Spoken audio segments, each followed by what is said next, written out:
Banczak, and welcome to episode 67 of Books Cubed, the show where I chat with the authors you should be reading.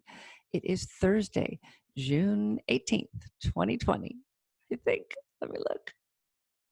Yep, it is. I had to check my calendar real quick. And I have a great show for you as usual. This week, I am chatting with author Karen Tibbals. Yeah, make sure I say her name right. And we're talking about her book, Persuade, Don't Preach, which is really important stuff. It's, how do you deal with that relative or that friend that disagrees with you? And you want to talk about your side of it. You want to listen to their side of it. You don't want to end up arguing. So what she talks about is great stuff, practical things you can use every day in your life. So let us get right to it, and I will see you after. I want to welcome Karen Tibbals today, and it is really, I really like her book because I have so many friends who talk about that one relative that makes them not want to go home for Thanksgiving and family gatherings and weddings, that one person who's the polar opposite of you and won't let it go. So welcome to the show. Thank you. Thank you for asking me to be here.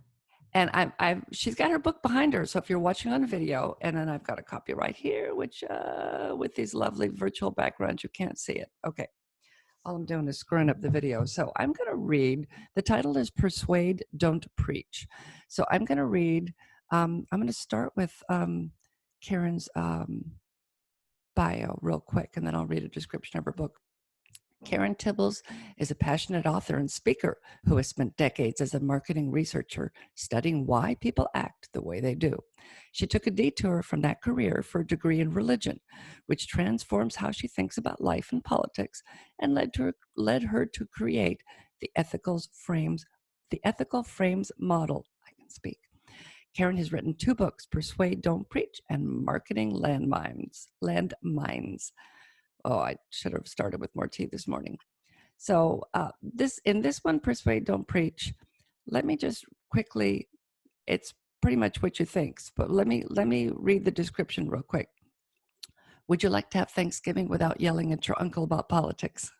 Wouldn't we all? Now, Persuade, Don't Preach gives you the tools to have productive conversations with those who don't agree with you. As a society, we become so polarized, we barely know how to talk to each other anymore. When we disagree, we often preach, and then the other person freezes or explodes. We wind up even more polarized than where we began. What's the key to get past this? It all comes down to persuading instead of preaching. Karen Tibbals distills the latest social science research to create a practical plan for talking to others in a respectful way, a way that enables people to get past their differences. Persuade, Don't Preach explains why people differ, why particular groups of people focus on certain issues, and why the latest tactics simply don't work. This knowledge will foster empathy and help you develop a plan for approaching people you disagree with in a way that restores civility and allows them to listen. So very, very important ideas, especially in the time of social media, and not just family. Yeah, this applies. So I found this theory, as my bio says. I was in marketing and marketing research for decades, and I really thought I understood how things work, but I always hated politics. I just hated politics, and I hated it because people got so upset, and I hated it because I didn't understand it. And then I took a break from my career, and I went back to school, and I went to seminary. I had what you might call a religious calling. But I didn't really know what I was going to do with it. I thought I was going to do one thing, and I ended up, while I was in seminary, I found this theory. And after I graduated, I kept thinking about the theory and how it applied in various different situations. And I was doing a little bit of work in my old field of marketing, and I thought about how it applied to that, which is why I wrote the Marketing Landmines book. And I would talk about the theory to friends of mine, and they would be really interested, and they'd pick up my marketing book, even though they weren't marketing, because they wanted to understand more about the theory and how it applied in various situations. And then they would say to me, but what do? I'm not in marketing. which is why I wrote this book, because I wanted to get very practical and tell these people who thought, like I did, that the ideas were so interesting.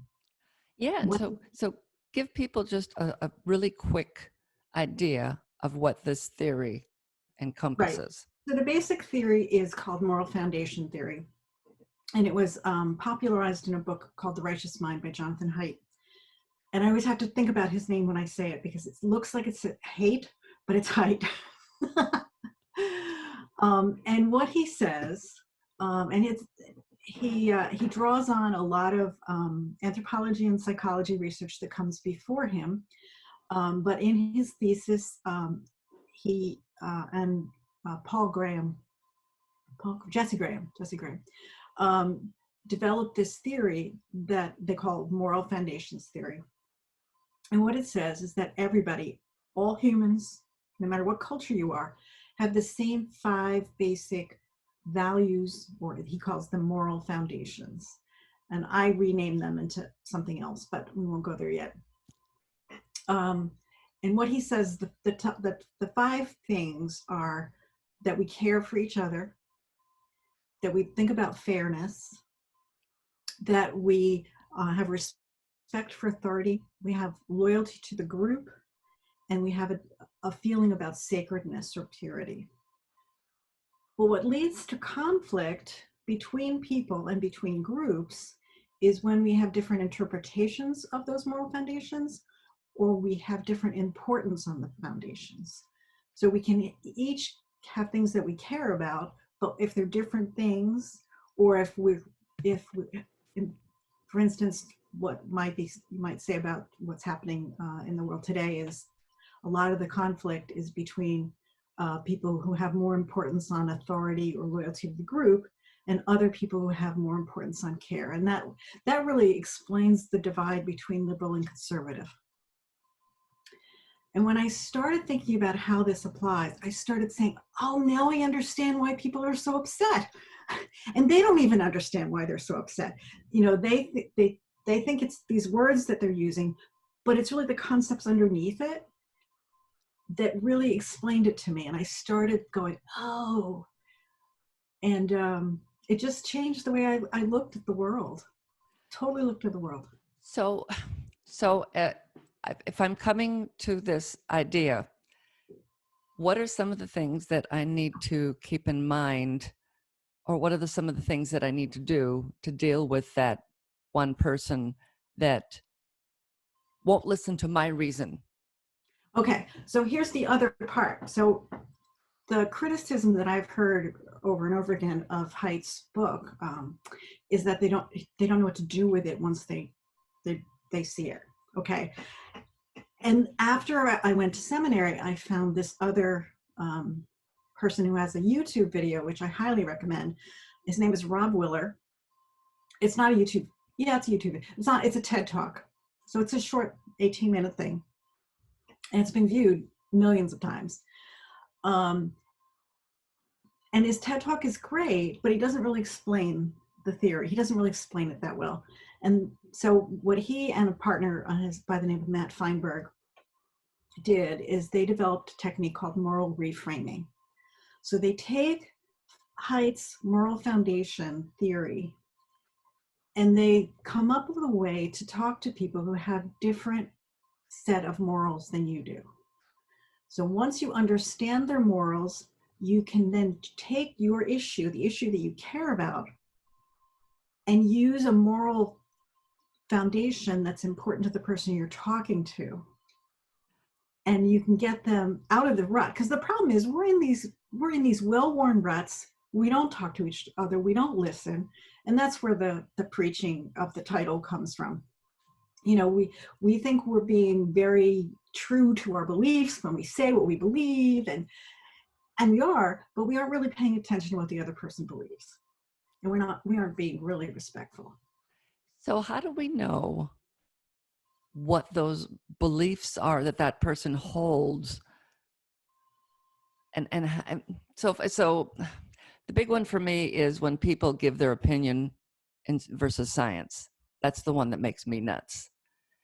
And your opinion's great, but it has absolutely nothing to do with science. So how would I deal with somebody who's doing that? Well, there's two possible paths you can take. One of which is you can start reading things by people who say those things, which takes you out of the situation and gives you a little bit of space. So you can then plan for what you're going to do. So, planning ahead for a personal encounter is a great thing to do because it takes the emotion out of it. And then you can look for the vocabulary that's being used and the words and the concepts that are behind what's being used. And there's a spreadsheet that I have that is a vocabulary list that says when people use this particular word, this is the moral foundation that they're invoking. Oh, interesting. Is that in your book? No, I have a reference to it in my Marketing Landmines book, but if anybody wants it, they can just email me and I'll Okay. send them the Okay. spreadsheet. Well, we'll clear that because I was looking through going, I don't remember reading that one. Nope, nope. Okay. So when you start, that's just the tip-off way to say, okay, what's the concept here? They use this word. That word is usually associated with this particular moral foundation. That's what's really behind it. Oh, okay. So how do we, so many people avoid social media just because it's not the family thing. That's one thing, you try to keep your mouth shut and hopefully, and not get into it in front of grandma. Don't want to give grandma a heart attack. But how do you deal with social media issues instead of just avoiding social media altogether? Because I see so many people that will just, and it's not that I avoid social media, but I'm just too busy writing that I really don't spend a lot of time on social media. But I do occasionally when I do scroll and look, I see so many people complaining or saying that they've just gotten rid of, another 1,000 people from their friends list because they disagree with how they think or feel. And that seems kind of, I mean, I can see both sides where in one hand, you don't want to have to read things that you disagree with that might make your blood pressure spike. But on the other hand, if you're not reading things that you disagree with, you're not seeing all the things that are in the world. Yeah, and that's a real problem with social media. And social media is one of the reasons why we're so polarized, because we go into our silos and we don't get exposed to the other ideas. And that's one of the things that I want to use the book to help people give the tools to counteract the tendency to have your blood pressure rise. Because when you start to understand what is going on with people, what is actually underneath it, you can start to say, oh, this is why they're so upset. It's not what they're saying, because what they're saying sounds nonsensical to me because I'm not them. But when I can start to say, oh, they're really feeling that we're ignoring this part of that's really important to them, and I can say, well, that's a really important thing because I have the same moral foundations as the other person. I just have like I said, a different interpretation and a different importance. So if I'm placing less importance on something, that doesn't mean I don't have it. It means I put less importance on it. But maybe I should be putting more importance on it. Maybe they've got a point. Yeah, maybe. And I know in the book, and whenever I hear people start to talk about that there's liberals and there's conservatives, not everybody is a liberal or conservative. There's a lot of people that are moderates that, I mean, that's why we have 50% of the country that doesn't vote, because those are moderates that they don't want to be involved, and they just shut down and they don't vote, and they don't argue their point, and they just kind of, I'm going to ignore it, I'm going to go away. But we do have the two vocal groups, the far sides that seem to use up the most oxygen, and get the most attention because they're doing the most talking. So in the book, you talk about the differences between the groups and how even just the grocery stores you find in a neighborhood you were talking about can show you what kind of people are going to be in that area. So can you talk a little bit about the two extremes that you break down in the book? Right. So liberals watch different television shows, they read different media, they buy different products um, than conservatives do. Liberals are always looking for the latest thing. Change is good. they seek change, they seek novelty, and liberals want things to stay the same. I mean, conservatives want things to stay the same. They want to conserve, which, okay, I didn't think about the root word of the word conservative. They want to conserve the past. And liberals are always looking for what's the next thing. And sometimes they don't think about what needs to be conserved in the past, and they don't appreciate what some of the things that they have are. And what's very interesting about the most recent presidency, the current presidency, is that I think it's been a wake-up call for liberals for some of the things that they've been taking for granted, because our current president doesn't adhere to some of what we consider the norms. And now we go, oh, we need this, we want this. So he's really shaken things up in terms of people realizing what's important. But you know, these different ways of thinking come from the way that people are raised. You know, these go so deep. You're not going to convince somebody to change their mind about an issue when the issue goes to virtually to their identity. But what you can do is you can work with who they are and get them to think about the issue in a different way and how it fits with who they are. And that's what the book is about. Yeah, yeah, and I mean, I know that I had one relative that was it was when gay marriage was finally being recognized in the States, and the one relative said, well, why do they have to call it marriage? I said, well, why wouldn't they? It's two people who are in love and committing to one another. Why does that affect your, and finally I got through to the person took a while, and I was very calm. I was really proud of myself, because usually I tend to anyway. Bob's probably laughing if he's listening. But keeping it calm and just saying, well, how does this affect you? And they had to finally admit that it really didn't affect them personally. It had nothing to do with their marriage. It didn't destroy their marriage, and it didn't make it an unofficial or whatever. But finally I got the relative to go, well, you know what? Yeah, I can understand that. And yeah, okay, I have no problem with that, which I was really surprised. But yeah, it took being very calm and yeah, asking why. I hadn't really thought about it, but why does this affect you? Well, I think you've raised the really good point, which is the gay marriage issue is a perfect illustration of this technique in action in real life. Because, you know, Willer and Feinberg did the research to come up with this technique, and they've done study after study to prove that can be done, and they've done it on a number of different issues. But I went looking for examples in real life, and what I found was a couple of issues that I think really illustrate it well, one of which is gay marriage. So in 2004, about 31% of the population was in favor of gay marriage, the US population. And in 2019, the number is now 60%. So the approval of gay marriage has doubled in 15 years. That has never happened before.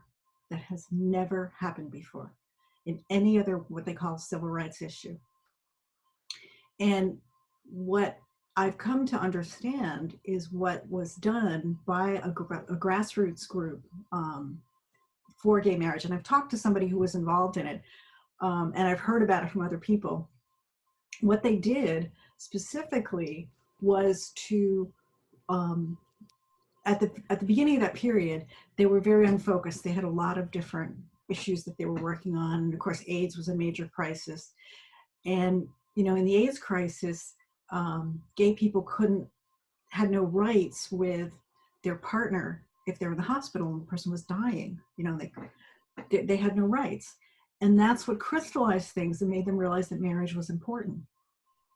And there was a particular person whose name I'm not going to remember, who kept saying, we need to focus on marriage, we need to focus on marriage. And so what they did is they organized around the idea of gay marriage, not just gay rights, but gay marriage, as the issue they wanted to focus on. And one of the people who was involved in this campaign told me that she got an email specifically that said, here's the words you need to use, and don't say these things. And in 15 years, that effort was successful in turning it around, which I think is a wonderful testament. And what they did, they specifically used the moral foundation of sacredness, because marriage is part of that. Yeah, yeah, and everybody can understand. You'd like to think that need to say to the world that this is my partner, this is the person I'm going to be with, and yeah, it should be a right that that everybody would have. And I'm really happy that they use those words, because what was the difference in it? Was what, in the 44? It went from 31% to 60% in 15 years. Wow, in 15 years, that's pretty crazy. From 2004 to 2019. Wow, that's crazy. And, you know, when I talk to people, they go, oh, wasn't it the Supreme Court decision, or wasn't it this? And no, it wasn't. No, public opinion. It was, this is public opinion. With the Supreme Court decision happened in, I believe, the early 2010s. So it was after some of the growth, you know, in public attitudes. Yeah, it must have been, New York must have legalized gay marriage in 2014, because we were in New York and we've been living in Key West, and we went into Central Park, and I think we spent like 3 days in Central Park. Not continuous, but I was so excited to be around trees.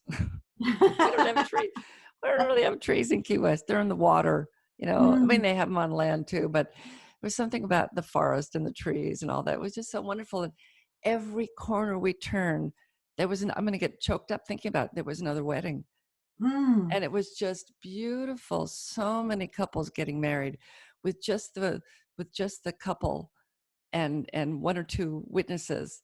But it was like every corner we turned. It was the most beautiful weekend that I think I've spent in any city.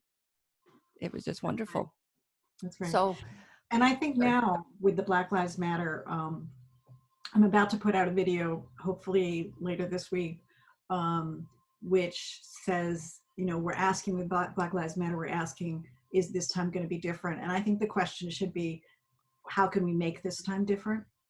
And I think this technique could help people make this time be different. So what are some of the things for this time? Because I mean, it's just crazy. We need to get people thinking, like you said, about this differently, so that people understand Black Lives Matter.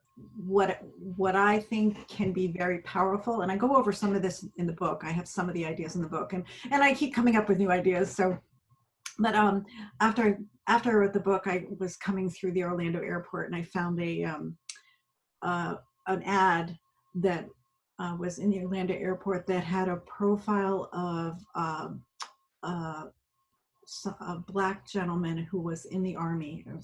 I think he was a sergeant, and it talked about his medals, and it talked about that he was a hometown, he was an Orlando person, and aren't we proud of him? And what that does is it says, A, this person has contributed to our country, and B, he belongs to us. And that's using the moral foundations of loyalty, as Haidt would say. And it's also drawing on the fairness foundation, saying merit. He earned it. He earned these things. And those are both conservative values. And he's Black because of his picture. And it's that sort of effort that says to people who have a hard time and think that, you know, the people are looting, and it says, no, these people are responsible members of our society. They're contributing members of society. They contributed to defending our country. And these people need to be honored for that. And it's those sorts of efforts that has to be done on a grassroots level. It can't be done on it could be a national campaign.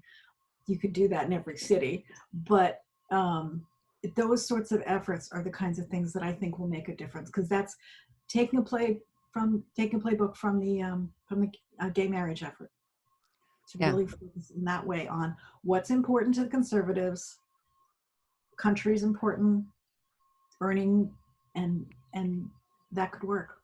That could really work. Now, I can't guarantee it would work.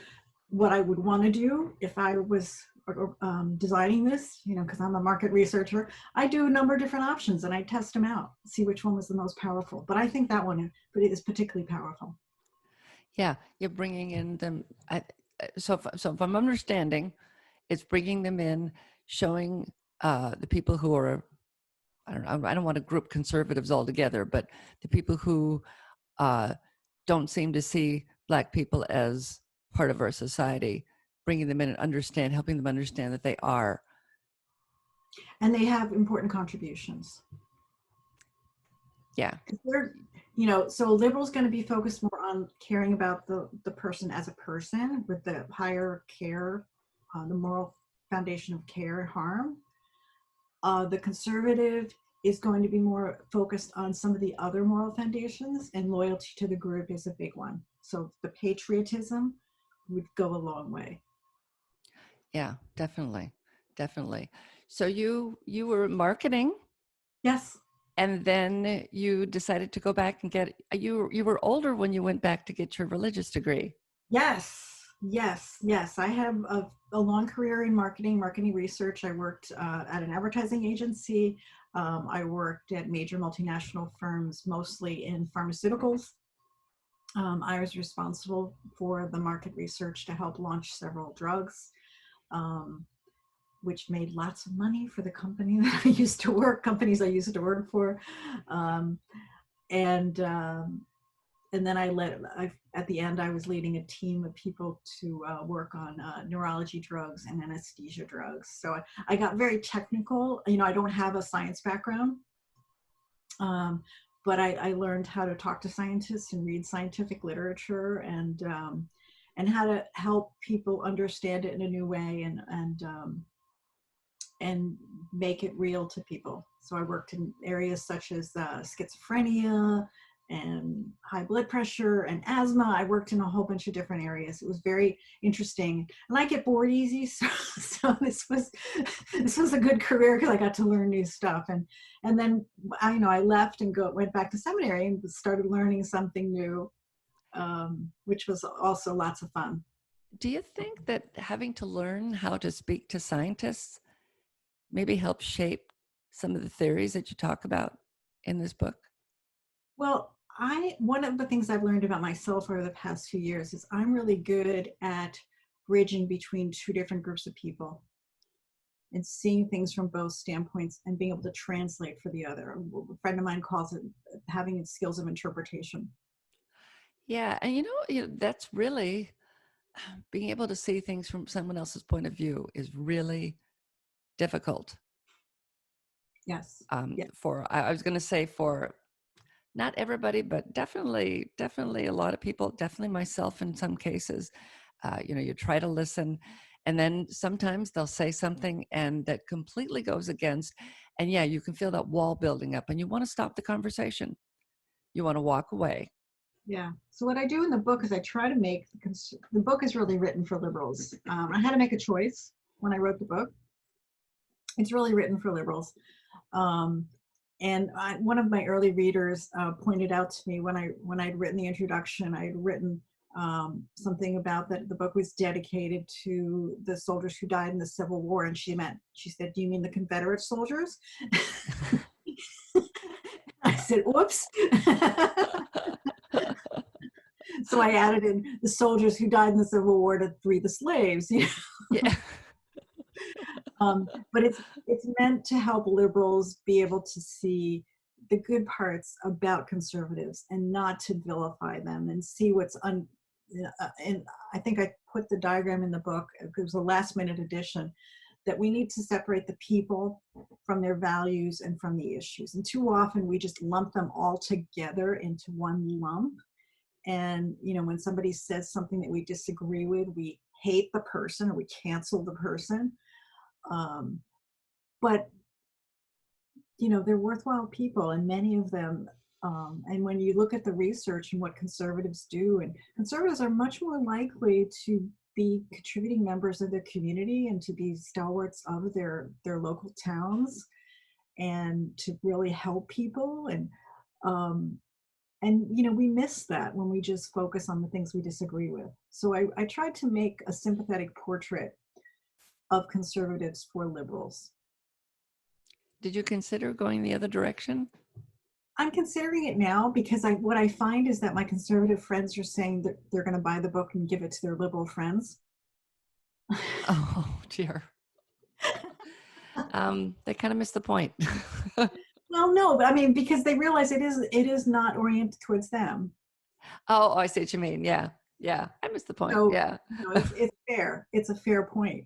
Um, and but I think conservatives have a somewhat better understanding of liberals than liberals have of conservatives. I think that there's more of a problem, that liberals have more of a problem understanding what's good about conservatives.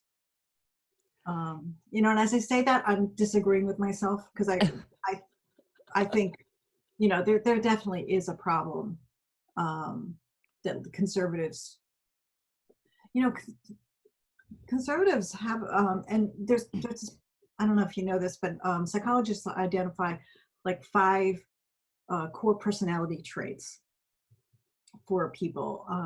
And conservatives and liberals are different on 2 of them. And one of them is openness to change.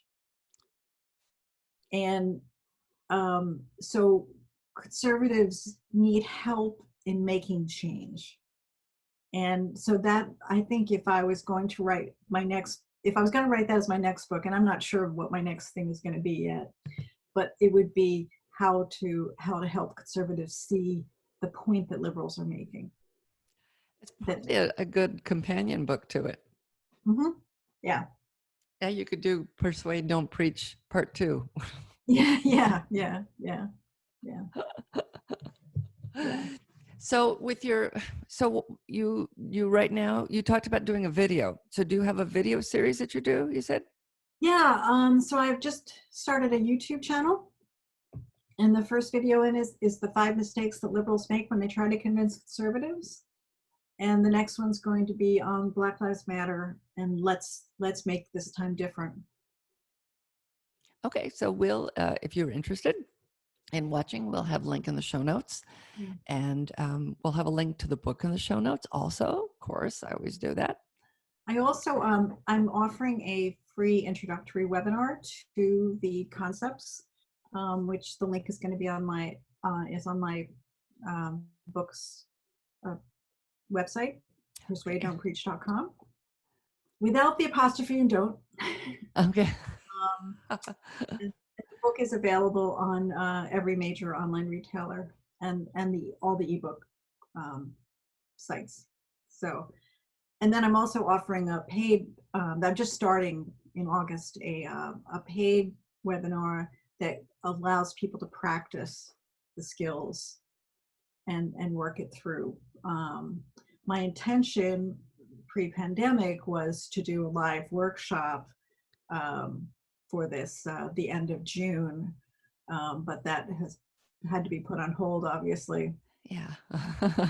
So the idea is to do a series of webinars that you would go to and get a chance to practice the different ones and play with the concepts and use the vocabulary list to, like take some of the news and use the vocabulary list to pinpoint what the issues are.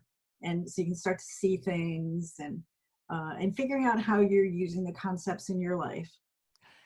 Yeah, I think that's a really good idea. Practice how to talk about some of these things, to practice talking to each other. Pre-internet, I was thinking about this last night. Pre-internet, we used to go to parties all the time and have lively discussions. People had different opinions.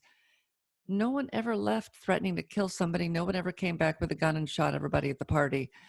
I think the internet really, there's some good things about it, but it really did a disservice to how we relate to one another.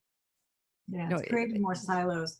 The academic researchers say that they think that there's 2 major causes to the political divide that we have right now. And the internet is one of them.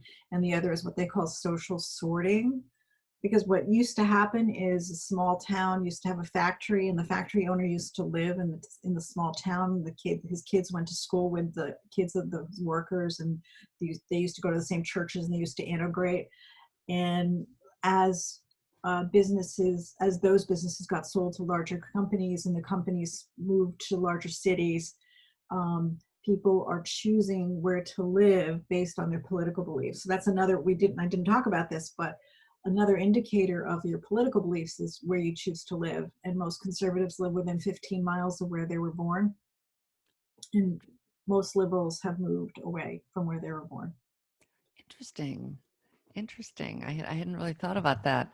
We're military. We were military. So, of course, people ask me, where are you from? And I have to think, where did we start?